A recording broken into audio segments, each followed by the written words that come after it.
Hello everyone, welcome back to my channel. BCom और MCom की series में आपका स्वागत है। आज का टॉपिक है जॉब इवैल्यूएशन। जॉब इवैल्यूएशन के बारे में बात करेंगे, यानी कि जॉब का मूल्यांकन करना, जहाँ पे हम जॉब के कंटेंट का एनालिसिस करते हैं, उसकी अप्राइजिंग करते हैं, मूल्यांकन करते हैं। उस सारे के सारे प्रोसेस को ही जॉब इवैल्यूएशन कहा जाता है। जॉब इवैल्यूएशन में जॉब का मूल्यांकन किया जाता है, ना कि किसी पर्सन का, और उसके आधार पे ही वेजेस स्ट्रक्चर ऑर्गेनाइजेशन में बनाए जाते हैं और लोगों के द्वारा एक्सेप्टेबल भी होते हैं। एक ऐसा प्रोसेस होता है जिसमें कि हम एम्प्लॉय की प्रोडक्टिविटी और एम्प्लॉय को सेटिस्फाई कर सकते हैं, क्योंकि मैनेजमेंट यहाँ पे जो भी वेजेस के डिसीजन लेता है वो as per the job evaluation होता है। जॉब इवैल्यूएशन जॉब से रिलेटेड उसकी प्राइसिंग को डिसाइड करना एंड जो भी जॉब है उसके fair logical equitable criteria decide करना, सेम जॉब के सेम बेसिस रेट होने चाहिए, रूल ऑफ थंब बनाना कि किस रूल ऑफ थंब के आधार पे बेसिस दी जाएगी, वो सारा जॉब इवैल्यूएशन में होता है। जॉब इवैल्यूएशन एक सिस्टमेटिकली प्रोसेस होता है जहाँ पे जॉब की वैल्यू या वर्थ को बताया जाता है कि किसी जॉब की कितनी वर्थ है, कितनी वैल्यू है, और उसका कंपैरिजन किया जाता है, अलग अलग जॉब का कंपैरिजन किया जाता है। उसके आधार पे पे स्ट्रक्चर तैयार किया जाता है कि किस जॉब को कितना पे देना है। तो जॉब इवैल्यूएशन एक ऐसी एप्लीकेशंस होती हैं जहाँ पे हम जॉब का एनालिसिस करते हैं, उसके क्वालिटेटिव क्वांटिटेटिव वर्थ का वैल्यू का एनालिसिस करते हैं। उसके आधार पे हम बेसिस रेट डिसाइड करते हैं कि डिफरेंट डिफरेंट बेसिस रेट क्या होंगे।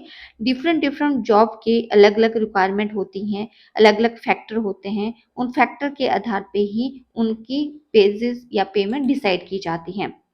नेक्स्ट हम बात करते हैं फीचर्स की, कि फीचर्स क्या है जॉब इवैल्यूएशंस के। जॉब इवैल्यूएशन क्यों किया जाता है? क्योंकि इसमें कोई वेजेस नेगोशिएशंस नहीं होती, जबकि जो भी हम कहते हैं कि किसी व्यक्ति की या ह्यूमन पर्सन की सप्लाई ज़्यादा है काम करने के लिए, तो वहाँ पे बेसिस कम दी जाएगी। तो ये कोई रूल ऑफ थंब नहीं है बेसिस को सेटअप करने के लिए। जॉब इवैल्यूएशन के माध्यम से हम बेसिस को सेटअप करते हैं। कोई ऐसा कोई तथ्य है जो इनडेफिनिट इंटरमिनेट आइडिया है, जो बिल्कुल क्लियर आइडिया नहीं है, उसके आधार पे जॉब के बेसिस को डिसाइड नहीं किया जाता है। जॉब की जितनी भी बेसिस होगी वो क्लियर तथ्य के आधार पे रूल ऑफ थंब के हिसाब से डिसाइड की जाती है। जॉब इवैल्यूएशन जॉब का मूल्यांकन करता है, ना कि लोगों का। जॉब इवैल्यूएशन हमें जॉब एनालिसिस की आउटपुट को डिसाइड करता है। जॉब इवैल्यूएशन के माध्यम से ही हम जॉब एनालिसिस कर सकते हैं, डिस्क्रिप्शंस कर सकते हैं। जॉब इवैल्यूएशंस वेजेस स्ट्रक्चर को ही डिसाइड नहीं करता, बल्कि डिफरेंट जो रेट्स हैं उनको भी अवॉइड करता है। जो सिमिलर टाइप के जॉब्स होती हैं उनके डिफरेंट रेट्स को भी अवॉइड करता है। एक तरह से रैशनल सिस्टम को क्रिएट करने की कोशिश करता है। Job evaluations not made by individual. ऐसा नहीं है कि जॉब इवैल्यूएशन अकेला व्यक्ति कर लेगा और उसी हिसाब से जॉब को डिसाइड कर लेगा। Job evaluation group of expert लोग होते हैं ऑर्गेनाइजेशंस में, वो जॉब की इवैल्यूएशन करते हैं, वो डिसाइड करते हैं कि किसको कितना वेजेस स्ट्रक्चर सेट हो रहा है। जॉब इवैल्यूएशन जॉब की वैल्यू की डिटर्मिनेशन होती है, जॉब की वर्थ डिसाइड की जाती है। जॉब के मतलब जो ग्रेड है, वर्थ है, कितनी इंपॉर्टेंट जॉब है, वो डिसाइड होता है इसमें। और ये जो वैल्यू है इसमें स्किल और रिस्पॉन्सिबिलिटी के आधार पे हम डिसाइड करते हैं कि उस जॉब में कितनी स्किल की ज़रूरत है, कितनी रिस्पॉन्सिबिलिटी की ज़रूरत है, वो भी जॉब इवैल्यूएशन से हम डिसाइड कर सकते हैं। जॉब इवैल्यूएशन मैनेजमेंट को हेल्प करती है कि मैनेजमेंट को एम्प्लॉय को कितना पे करना है, मैनेजमेंट कितना पे करेगी, जिससे कि एम्प्लॉय की प्रोडक्टिविटी और एम्प्लॉय सेटिस्फेक्शन मेंटेन रहे। तो जॉब इवैल्यूएशन करना इसलिए भी ज़रूरी हो जाता है। नेक्स्ट आता है ऑब्जेक्टिव, कि उद्देश्य क्या है जॉब इवैल्यूएशन करने के। जॉब इवैल्यूएशन हमें वैल्यू ऑफ जॉब बताती है और हमें ये भी बताती है कि डिफरेंट जॉब्स की कितनी रेम्युनरेशंस देनी है। यहाँ पे जॉब के आधार पे हम मूल्यांकन करते हैं, रेट देते हैं, ना कि किसी व्यक्ति के आधार पे। और ये सिक्योर और मेंटेन रखने के लिए, यानी कि किसी व्यक्ति को लंबे टाइम तक मेंटेन रखने के लिए भी जॉब इवैल्यूएशन ज़रूरी होती हैं। ये फेयर और इक्विटेबल पे करने के लिए भी जॉब इवैल्यूएशन ज़रूरी होती हैं। तो फर्स्ट वन आता है, जब हमें किसी की बेसिस और सैलरी डिसाइड करनी है एडमिनिस्ट्रेशंस को, तो जॉब इवैल्यूएशन हेल्प करती हैं। अगर किसी जॉब के स्टैंडर्ड डिसाइड करने हैं, उस स्टैंडर्ड के आधार पे हम किसी ऑर्गेनाइजेशन में जॉब के स्टैंडर्ड को सेट कर सकते हैं। किस जॉब में कितनी बेसिस और सैलरी पे करनी है, तो ऑर्गेनाइजेशन को उसको डिसाइड करने के लिए भी जॉब इवैल्यूएशन करवानी पड़ती है। या इसके अलावा अगर जो भी फैक्ट फैक्ट है, रियल फैक्ट होते हैं बेसिस को डिसाइड करने के लिए, वो भी हम जॉब इवैल्यूएशन के माध्यम से कर सकते हैं। सिमिलर जॉब को सेम बेसिस को डिसाइड करना। जॉब इवैल्यूएशन ऑर्गेनाइजेशंस को एम्प्लॉय को प्लेसमेंट, ट्रेनिंग या अदर प्रॉब्लम की इंफॉर्मेशन भी शेयर करती हैं, क्योंकि जब मूल्यांकन किया जाता है जॉब का, तो उससे हमें वो जो भी परेशानी आती है, दिक्कत आती है, उसका भी सॉल्यूशन निकाला जाता है। एम्प्लॉय की सिलेक्शन किस तरह से करनी चाहिए, प्लेसमेंट किस तरह से करनी चाहिए, एम्प्लॉइज को ट्रेनिंग कौन-कौन सी देनी चाहिए, उसका भी पता चल जाता है। जॉब इवैल्यूएशन ग्रीवेंसेस को सॉल्व करने के लिए और डिस्प्यूट को सॉल्व करने के लिए भी हेल्प करती है, कि जो भी इंडिविजुअल के ग्रीवेंसेस है, डिस्प्यूट है, वो अराइज कैसे होते हैं, उनको कैसे हम सॉल्व कर सकते हैं। जॉब इवैल्यूएशन का पेजी स्ट्रक्चर को डिसाइड करने में भी योगदान होता है, कि डिफरेंट डिफरेंट डिपार्टमेंट में या डिफरेंट डिफरेंट जॉब की कितनी पेजी स्ट्रक्चर होने चाहिए, उसको डिसाइड करने में भी हेल्प करता है। Job evaluation working conditions job में कैसी होनी चाहिए, उसको डिसाइड करने में भी हेल्प करता है, कि डिफरेंट डिफरेंट वर्किंग कंडीशन होती है जॉब्स की, तो उसको डिसाइड करने में भी हेल्प करता है। इफेक्टिव अब वेजेस स्ट्रक्चर पे कंट्रोल करना हो, तब भी जॉब इवैल्यूएशन ज़रूरी है। अगर सिस्टमैटिकली हमें किसी को पेमेंट करनी है या चेंजेस को एक्सेप्ट करना है, चेंजेस के आधार पे क्या-क्या का कंटेंट हम अपनी जॉब के साथ और जोड़ सकते हैं और हमारा वेजेस स्ट्रक्चर और क्या बन सकता है, तो उसके लिए भी जॉब इवैल्यूएशन ज़रूरी है। नेक्स्ट आता है the principle of the job evaluation program, कि क्या सिद्धांत होते हैं जब हम जॉब इवैल्यूएशंस करते हैं। जॉब इवैल्यूएशन जॉब की जाती है, ना कि किसी व्यक्ति की। तो जब भी हम रेट देंगे, तो जॉब के रेट देंगे, ना कि किसी व्यक्ति को। जॉब इवैल्यूएशन बिल्कुल एक्यूरेट होनी चाहिए, उसके आधार पे ही जॉब डिस्क्रिप्शन, जॉब स्पेसिफिकेशन करते हैं हम। जॉब फैक्टर्स डिसाइड किए जाते हैं इवैल्यूएशन करने के टाइम। जब भी हम जॉब का मूल्यांकन करते हैं, तो कुछ फैक्टर हैं, जैसे स्किल के आधार पे जॉब का मूल्यांकन करना, एफर्ट के आधार पे जॉब का मूल्यांकन करना, रिस्पॉन्सिबिलिटी वर्किंग कंडीशन के आधार पे जॉब का मूल्यांकन करना। तो उस टाइम जो है कुछ फैक्टर्स डिसाइड किए जाते हैं इवैल्यूएशंस में। सुपरवाइजर अपने डिपार्टमेंट की जॉब की इवैल्यूएशन बहुत अच्छे ढंग से कर सकता है, क्योंकि उसको पता है कि उसके डिपार्टमेंट की कंडीशंस क्या है, स्किल क्या चाहिए, जॉब फैक्टर्स क्या चाहिए, तो वो अच्छे से कर सकता है। जॉब इवैल्यूएशन एक ऐसा प्रोग्राम होता है जो बिल्कुल फेयर होना चाहिए, बिना किसी पक्षपात के होना चाहिए। जॉब इवैल्यूएशन प्रोग्राम एक वाइडर टर्म्स है, जहाँ पे ऑर्गेनाइजेशंस को वो ईज़िली कम्युनिकेट कर सकता है। इसके अलावा जब भी जॉब इवैल्यूएशन होती है, तो वो वाइडर पब्लिसिटी के कॉन्सेप्ट के आधार पे होनी चाहिए और उसके कम्युनिकेशंस पूरे ऑर्गेनाइजेशंस में होनी चाहिए। जॉब इवैल्यूएशन कोई हिडन एजेंडा नहीं है। जब भी जॉब इवैल्यूएशन की जाए, वो बिल्कुल क्लियर तथ्य के आधार पे करनी चाहिए और जब भी जॉब की स्टडी की जाती है, तो वो इंडिपेंडेंटली और ऑब्जेक्टिव के आधार पे की जाती है, कि जॉब का ऑब्जेक्टिव और इंडिपेंडेंट नेचर्स क्या है। बहुत से ऐसे ऑक्यूपेशंस हैं जिसमें वेजेस एस्टेब्लिश्ड नहीं होती हैं, या फिर उसके जो पॉइंट वैल्यू है वो क्लियर नहीं होते हैं। तो जब भी जॉब इवैल्यूएशन की जाए, तो वो अनवाइज मैनर में नहीं होनी चाहिए, उसके टोटल पॉइंट वैल्यूज डिसाइड होनी चाहिए। जॉब इवैल्यूएशन एम्प्लॉय के लिए एक ग्रीन सिग्नल होता है और मैनेजमेंट ऑफ ऑर्गेनाइजेशंस के लिए भी जॉब इवैल्यूएशन प्रोग्राम करवाना ज़रूरी है। इसमें मैक्सिमम ट्रांसपेरेंसी होनी चाहिए जब भी जॉब इवैल्यूएशंस होती हैं, ताकि लोगों को बिलीव हो कि इस पे जो भी वेजेस रेट डिसाइड किए गए हैं, उसमें किसी प्रकार की डिस्क्रिमिनेशंस नहीं है। अब बात करते हैं एडवांटेजेस की। जॉब इवैल्यूएशन के एडवांटेजेस मैनेजमेंट, यूनियन, एम्प्लॉइज और सबके लिए होते हैं, क्योंकि मैनेजमेंट के लिए एक स्टेबल वेजेस स्ट्रक्चर बन जाता है। यूनियन के लिए बात करें तो फेयरनेस और रीजनेबल पे मिल जाती है। एम्प्लॉय के लिए बात करें तो एक बेटर फ्रेमवर्क मिल जाता है, इनको बेटर अपॉर्चुनिटी मिल जाती है, किस तरह की बार्गेनिंग नहीं करनी पड़ती है। तो कुछ एडवांटेजेस की बात करेंगे। सबसे पहले एडवांटेजेस आता है एलिमिनेशन ऑफ द इनइक्वालिटी, असमानता को कम करना। जो वेजेस रेट की असमानता है, किसी लोग को ज्यादा वेजेस मिलती है, किसी को कम मिलती है, तो इस तरह की प्रॉब्लम को ये कम करता है। सेकंड, वेजेस रेट और सैलरी स्ट्रक्चर सेटअप करना। जॉब इवेल्युएशन वेजेस और सैलरी स्ट्रक्चर सेटअप करता है कि सेम लेवल के जॉब के लिए सेम प्रकार की वेजेस और सैलरी रहेगी, किन किन जॉब्स के लिए क्या क्या सैलरी और वेजेस पैकेज रहेगा, ये वो डिसाइड करता है।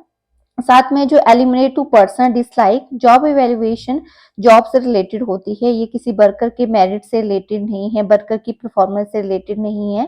तो यहाँ पे जो भी बेसिस डिसाइड की जाती है वो जॉब से रिलेटेड डिसाइड की जाती है, किसी पार्टिकुलर वर्कर के मेरिट के ऊपर डिसाइड नहीं होती है।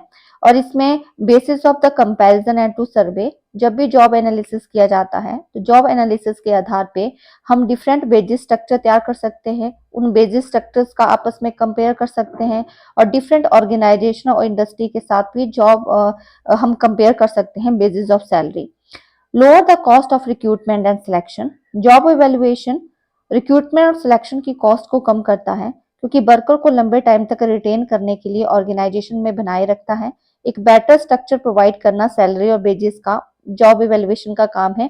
तो जॉब इवेल्युएशन एक बेटर बेसिस सैलरी प्रोवाइड करता है, जिसके माध्यम से लोग लंबे टाइम तक ऑर्गेनाइजेशन में बने रहते हैं।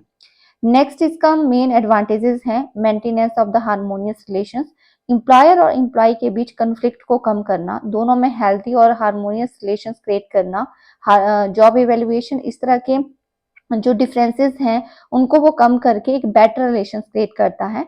बेजेस को रियल बेस के आधार पे डिसाइड करना, मॉडर्न टाइम में मशीनरी का यूज होता है, ऑटोमेशन इंडस्ट्री है, तो उस आधार पे जो प्रोडक्शन होती है, ह्यूमन बीइंग का कितना रोल है, कितनी वेजेस देनी चाहिए, उसके लिए जॉब इवेल्युएशन जरूरी है।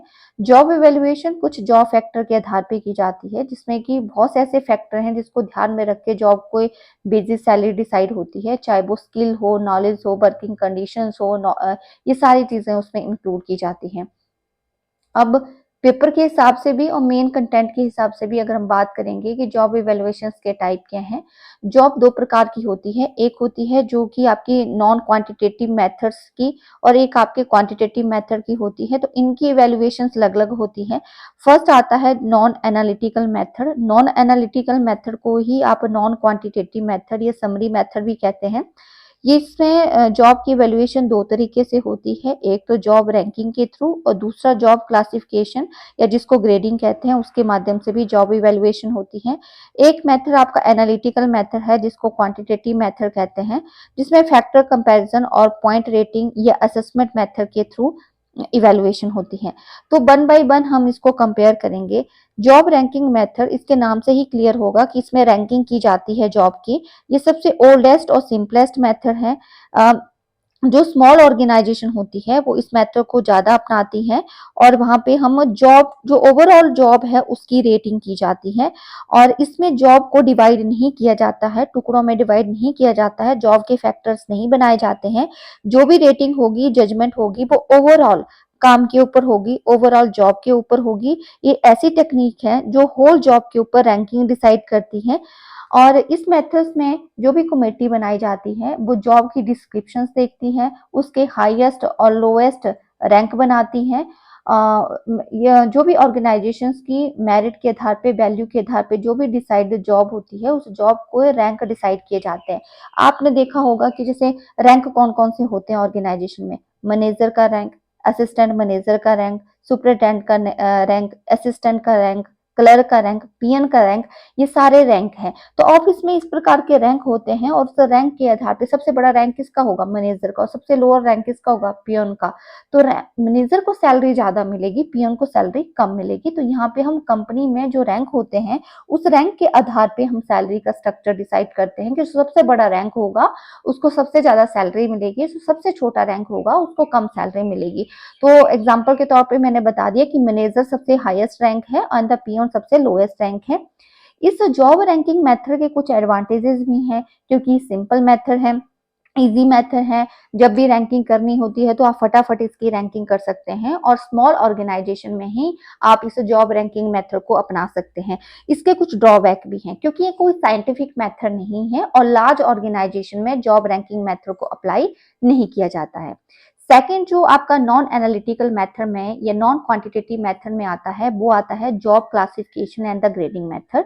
Job classification and grading method जो है ये स्टेप टू स्टेप एक मेथड है। ये वैसे तो ये रैंकिंग की तरह ही है, लेकिन इसमें थोड़ा सा डिफरेंसेस है रैंकिंग, क्योंकि इसमें हम क्या करते हैं, ग्रेड बनाते हैं। ग्रेड के हिसाब से हम जो भी ग्रेड की जॉब डिस्क्रिप्शन है उसके हिसाब से हम उसको सैलरी देते हैं। तो ये रैंकिंग मेथड के ऊपर इम्प्रूवमेंट है। जॉब डिस्क्रिप्शन और जॉब स्पेसिफिकेशन इसमें बाइडली यूज होता है। स्पेसिफिकेशन क्या होता है, व्यक्ति किस चीज में एक्सपर्ट है, हो सकता है कोई स्किल्ड वाला काम हो, कुछ अनस्किल्ड वाला काम हो, कुछ क्रिएटिव हो, कुछ एग्जीक्यूटिव हो। तो जॉब स्पेसिफिकेशन में और जॉब डिस्क्रिप्शन में बाइडली ये मेथड यूज होता है।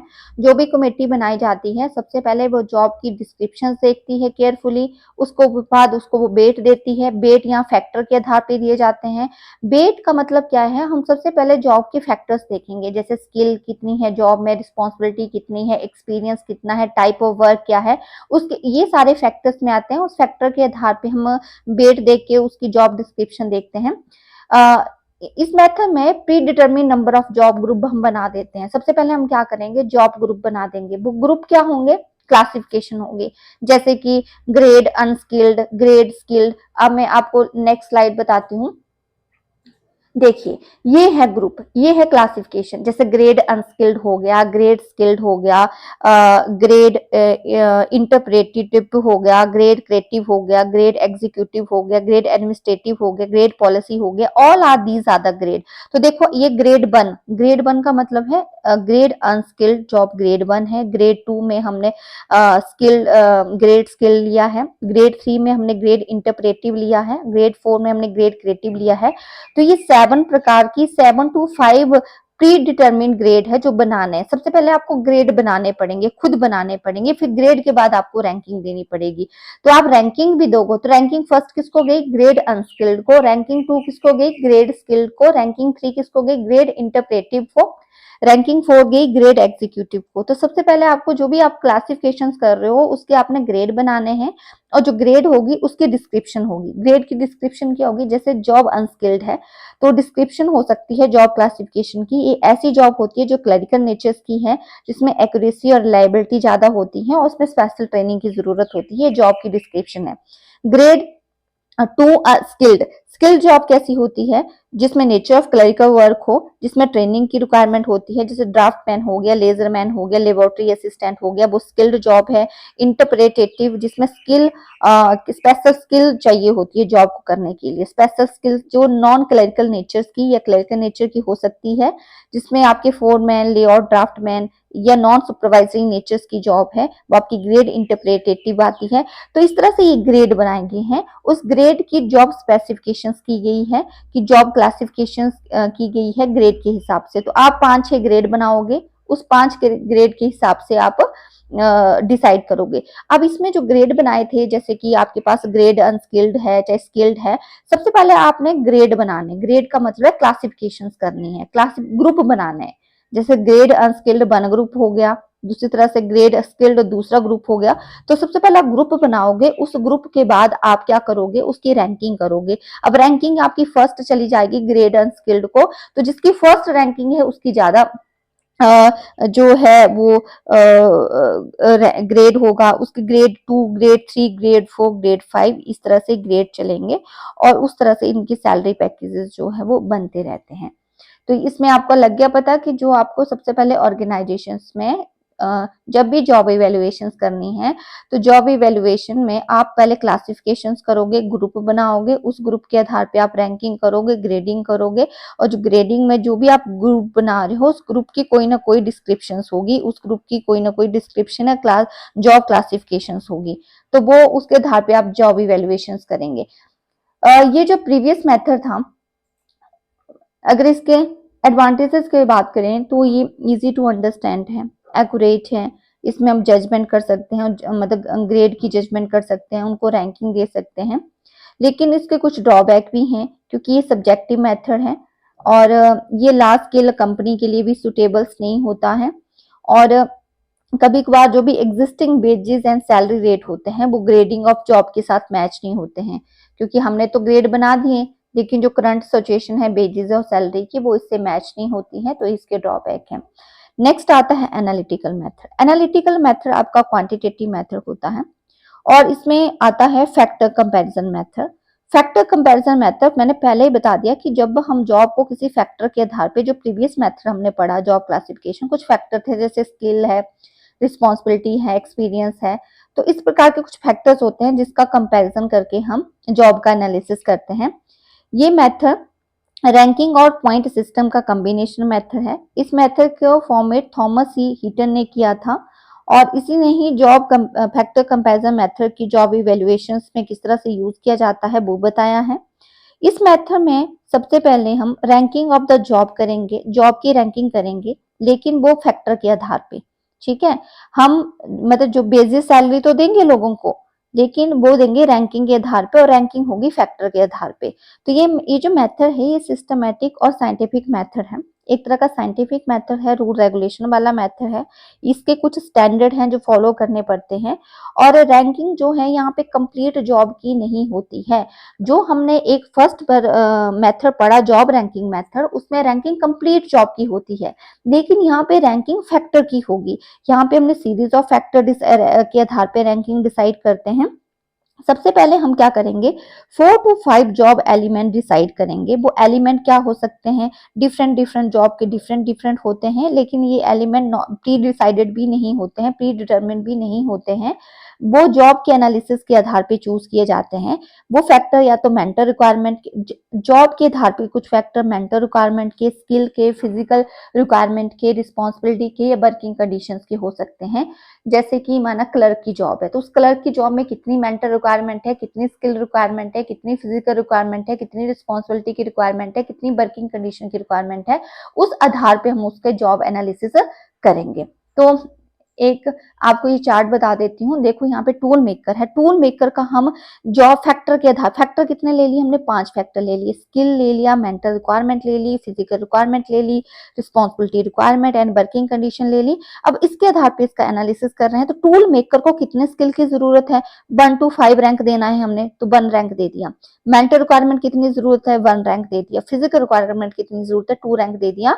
वर्किंग कंडीशन की कितनी जरूरत है, 4 रैंक दे दिया। तो भाई हमने 5 एक स्केल, रैंकिंग स्केल बना दी है, उस रैंकिंग के हिसाब से हम इसको रैंक भी दे रहे हैं और रैंक दिए जाएंगे फैक्टर के आधार पे। तो समझ के फैक्टर क्या है, इसमें फैक्टर है skill, mental requirement, physical requirement, responsibility requirement, working condition requirement, उसके आधार पे हम यहाँ पे उसकी रैंकिंग कर रहे हैं।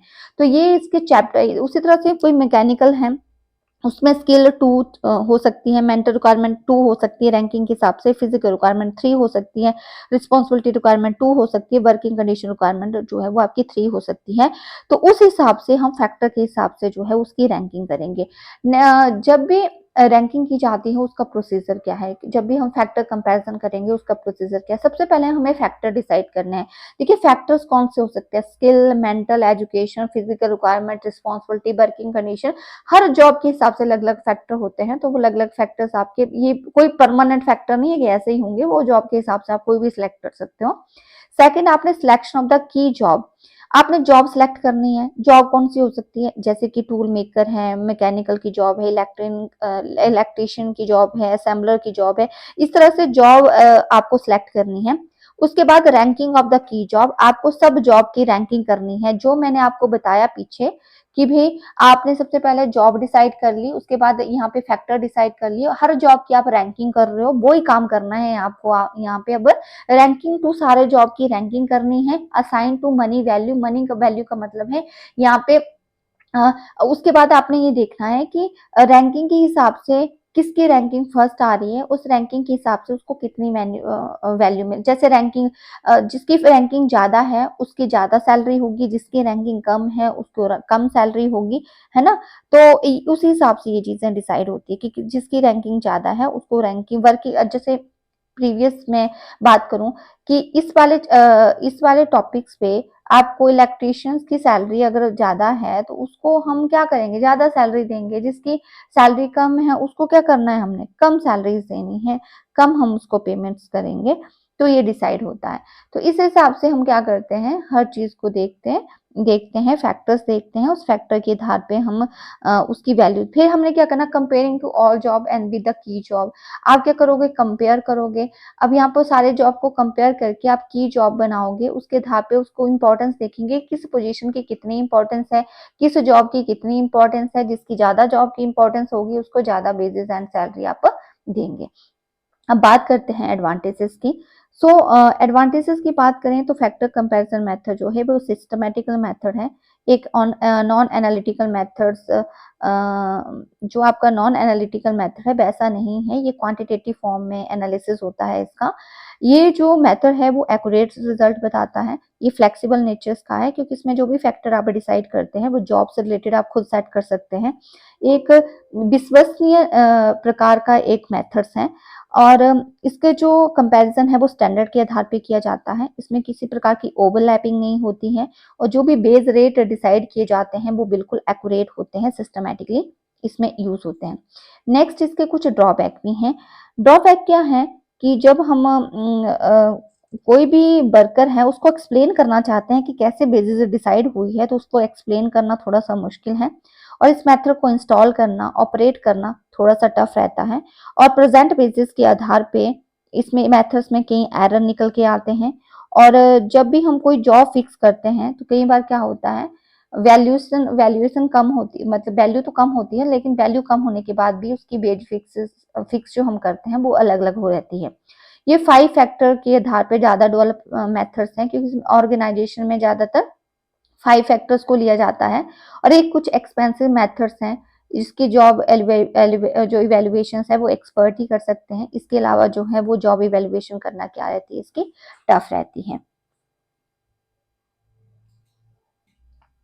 नेक्स्ट वन आता है point rating method. Point rating method बहुत ही वाइडली यूज्ड होता है और ये फैक्टर कंपैरिजन मेथड की तरह है, लेकिन ये मोर डिटेल्ड क्वांटिटेटिव और एनालिटिकल अप्रोच है। इसमें जॉब की वैल्यूज को बहुत डीपली एनालिसिस किया जाता है, समझा जाता है और आज के दौर पे ज़्यादा यूज़ होता है। जब भी हम इसमें जॉब का एनालिसिस करते हैं तो हमें की फैक्टर के आधार पे एनालिसिस करते हैं। हम जॉब की ग्रुपिंग बना देंगे, उस ग्रुपिंग में हम फैक्टर्स डिसाइड करेंगे और फैक्टर का एनालिसिस करते हैं। ये इसको पॉइंट, जो भी पॉइंट हम फैक्टर्स के देंगे, डिग्री देंगे, उन पॉइंट को इकट्ठा करना है। जिसके पॉइंट ज़्यादा होंगे या सिमिलर पॉइंट होंगे तो सिमिलर पे ग्रेड होगा, मतलब सिमिलर बेसिस मिलेगी। जिसके सिमिलर पॉइंट निकल के आएंगे ग्रुप के, उनको सेम प्रकार की बेसिस दी जाएगी। और जिसका ग्रेड बड़ा होगा, ज्यादा होगा, उसको हाईएस्ट बेसिस होगी। जिसका ग्रेड कम है उसको लोएस्ट बेसिस होगी। ये पॉइंट रेटिंग प्रोसीजर होगा वो क्लियरली डिसाइडेड होता है। जो पॉइंट ज्यादा या कम हो सकते हैं उसके आधार पे सबसे पहले हम जो भी इवेल्युएशन प्लान बनाएंगे पॉइंट रेटिंग मेथड में, तो हमें इवेल्युएशन प्लान बनाना पड़ेगा, शेड्यूल बनाना पड़ेगा, ग्रुप डिसाइड करने पड़ेंगे, उसके फैक्टर डिसाइड करने पड़ते हैं। वो कैसे करेंगे, सबसे पहले लिस्टिंग ऑफ द जॉब। देखिए आपने ग्रेडिंग मेथड पढ़ा है, क्लासिफिकेशन मेथड मैंने आपको पढ़ाया, उसमें हम ग्रुप बनाते थे और ग्रुप के आधार पे हम क्लासिफिकेशंस करते थे।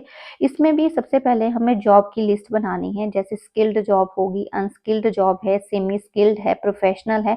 इस तरह से हमें पहले कैटेगरी बनानी है। उस कैटेगरी के आधार पे हमें उसके फैक्टर डिसाइड करने हैं। जैसे स्किल्ड कोई भी जॉब है उसमें आपको क्या आप फैक्टर्स डिसाइड करोगे, skilled, effort, responsibility, job condition, किस प्रकार के आपको फैक्टर डिसाइड करने हैं। उसके बाद आपको फैक्टर लेने हैं, फैक्टर कम या ज्यादा हो सकते हैं। अपने नंबर ऑफ फैक्टर जो है वो नेचर ऑफ जॉब के ऊपर डिपेंड करते हैं कि किस प्रकार की जॉब है, जैसे स्किल्ड है, अनस्किल्ड है, उस हिसाब से ही आपके फैक्टर डिसाइड होंगे। फैक्टर्स में आपकी वर्किंग कंडीशंस आ सकती है, मेंटल हेल्थ आ सकती है, स्किल्ड आ सकती है, नॉलेज आ सकता है। उसके बाद dividing the factor in 2 degree. अब जो भी फैक्टर हम डिसाइड कर रहे हैं, जैसे कि स्किल्ड है, अनस्किल्ड है, सेमी स्किल्ड है, उनको हम पॉइंट में, डिग्री में डिसाइड कर देंगे। हर फैक्टर्स को हमने कोई ना कोई डिग्रीज देनी है। उस जो भी हम पॉइंट डिसाइड कर रहे हैं, जो भी फैक्टर डिसाइड कर रहे हैं, उनको सबको हमने डिग्री देनी है। उसके बाद हमने वेट देना है फैक्टर को, जैसे स्किल्ड को 1 वेट दे दिया, अनस्किल्ड को 2 दे दिया, तो हम वेट देंगे। ये वेट जो हम कितना देना है, कोई साइंटिफिक मेथड नहीं है, रेडीमेड मेथड नहीं है कि कितना वेट देना है। वेट जो है वो आपकी नॉलेज के आधार पे, वर्क के आधार पे डिसाइड किया जाएगा कि वो ऑब्जेक्टिव पॉलिसी के आधार पे जो है आप वेट दे सकते हो। फर्म की जो भी ऑब्जेक्टिव है पॉलिसी, उसके आधार पे आप फैक्टर की वेट दे सकते हो। और उसके बाद आपने जो भी वेट दिया है, उस वेट को हम एलोकेट करेंगे, नंबरिंग करेंगे। तो इसमें फैक्टर जो हमने डिसाइड किए हैं पहले से, उन फैक्टर को हम डिग्री में डिवाइड करेंगे और डिग्री को हम नंबर में डिवाइड करेंगे। उसके बाद देन हम इवेल्युएशन ऑफ द जॉब का मूल्यांकन करेंगे। आप जिसकी डिग्री ज्यादा होगी, जिसके फैक्टर का सम ज्यादा होगा, we will pay to the highest wages, और जिसकी डिग्री कम है, लोएस्ट फैक्टर्स है, we will pay to the lowest money. तो हम उसके आधार पे ही मनी वैल्यू डिसाइड करते हैं, हाउ मच मनी पे टू द। नेक्स्ट वन आता है the advantages of the point rating method. So in this method, this is method very superior and widely used method to evaluating to job analysis, and this method based on the numerical basis, and the different numerical value or point value decided to the different wages structures. So and this method they can be used to the a long time। और जब भी हम इसके point basis के आधार पे इवेल्युएशंस करते हैं, तो हर जो भी बेसिस रेट होगा, they depend upon the various job and the strength. और इस जॉब एनालिसिस के आधार पे हम number of the job capability के आधार पे, डिफरेंट डिफरेंट फैक्टर के आधार पे, जो भी सेम फैक्टर है, we will pay to the same basis rate. ये इसके एडवांटेजेस हैं, ये सुपीरियर मेथड्स हैं एंड स्केल के आधार पे डेवलप होता है। लेकिन कुछ एडवांटेजेस भी हैं। इस मेथड को कॉस्टली है, हम ज़्यादा बिजनेस स्ट्रक्चर्स में यूज़ नहीं करते हैं, एंड इसको अंडरस्टैंड करना थोड़ा इजी नहीं है। This is the complex method. और कुछ परिस्थितियों के आधार पे, टेक्नोलॉजी चेंज होने के आधार पे ये मेथड भी फ्लक्चुएट होता है। ट्रेड यूनियन इसको वाइडली एक्सेप्ट नहीं करती हैं।